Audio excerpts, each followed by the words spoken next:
Good day, everybody. I am Angelo Miguel Felespino Mendoza, and I am your reporter for today. And the title that we're going to discuss is about task analysis. So, ano nga ba ang task analysis?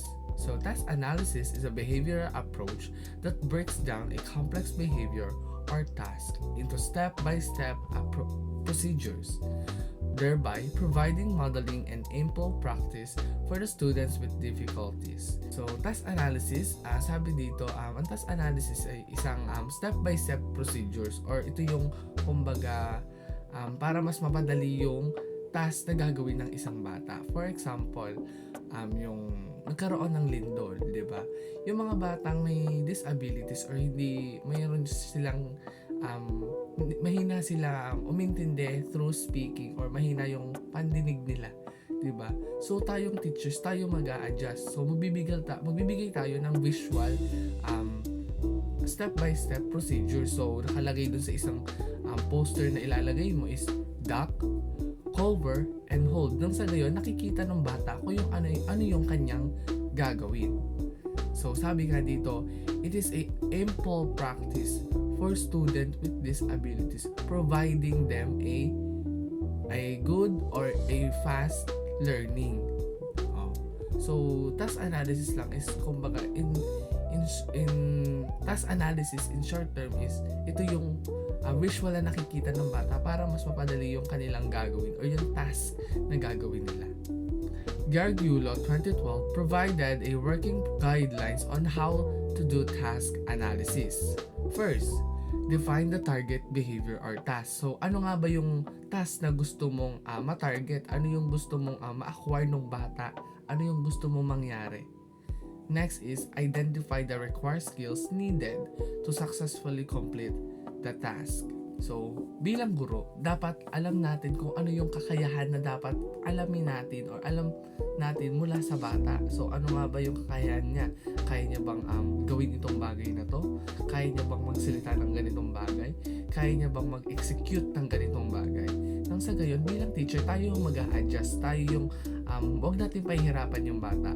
Gawin natin mas madali yung kanilang task kasi sila yung mga estudyanteng may disabilities nga. So bilang teacher, tayo yung magiging paa nila or tayo yung magiging kamay at paa nila upang mas mapadali yung kanilang learnings at yung kanilang gagawin.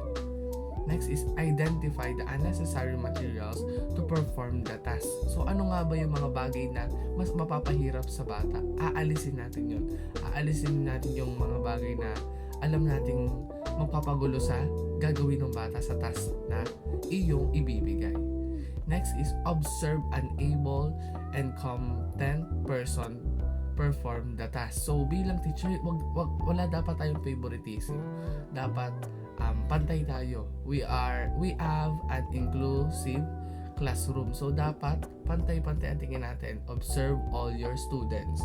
Hindi dapat meron ka lang isang tinitingnan, kundi dapat lahat inaalagaan mo sila, kinecare mo sila sa mga kanilang gagawin sa task. Nang sa gayon, lahat sila makapunta sa next steps na iyong ipagagawa.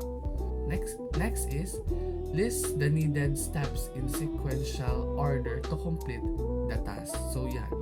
So ililist mo na kapag pag natapos mo na lahat yung kailangan mong gawin, alam mo na yung kanilang skills, alam mo na lahat yung mga bata na tuturuan mo, alam mo na yung mga materials na aalisin mo, alam mo na yung target kung ano yung task na ibibigay mo. Next is yung step by step upang magawa yung task na gusto mong ibigay. For example, ito nakalagay dito sa figure 6.3 or task analysis for brushing your hands or washing your hands. First step, turn on the water. Diba nakakalagay dyan, may nakadrawing dyan na sink or yung faucet. So yun, makikita nila na tubig yung lalabas doon. Next is wet hands. So basain natin daw yung kamay natin. So next, third step is scrub with soap. So kukuha tayo ng sabon, i-scrub natin sa ating mga daliri. Next is rinse clean. So babasain na ulit natin or babanlawan na natin ng tubig. And lastly, dry hands. So kung meron tayong bimpo, tissue is pupunasan natin siya. Batay sa nakalagay na drawing or step na nakalagay dito sa figure 6.3. In a inclusive classroom, self-care skills such as washing hands and brushing teeth can be task analyzed into the simplest steps and presented in a poster accompanied by pictures. Using direct instructions, the teacher models now each know that the steps is done that allows the students unnecessary the steps with guidelines and prompts until he or she is able to do the task independently. So, bilang teacher, hindi naman all throughout is nandyan tayo para sa estudyante ko. Kaya nga nandyan yung task analysis is upang ma-guide sila throughout the task nang hindi pa nila nalalaman. Ngunit kung ito ay medyo nalalaman na nila, kaya na ng sarili nila, is hahayaan na natin sila, or what we call independently. Hahayaan natin silang tumayo sa kanilang sariling mga paa. Next is, hence direct instructions and support from the environment in the form of prompts and as well as routines that are simplified are essentials for students to eventually become independently in using self-care and skills. So yeah. So as I end my topic, so ang task analysis lang is ito yung paraan upang mas mapadali yung gawain ng bata. Diba? Bilang isang guro, tayo yung magiging kanilang balikat, paa at kamay. Nang sa gayon, yung kanilang mga gagawin is mas mapapadali. Bilang to guro, tayo yung magiging sandalan nila. Hindi natin pahihirapan yung bata. Diba? Mas papadaliin natin yung kanilang gawain. Pero, nasa kanila pa rin yung kanilang gagawin. Siyempre, hindi naman all throughout is nandyan tayo. Nandyan pa rin dapat yung self-learn and independently. Again, I am Angelo Miguel Felesvino Mendoza, and I am your reporter for the topic Task Analysis.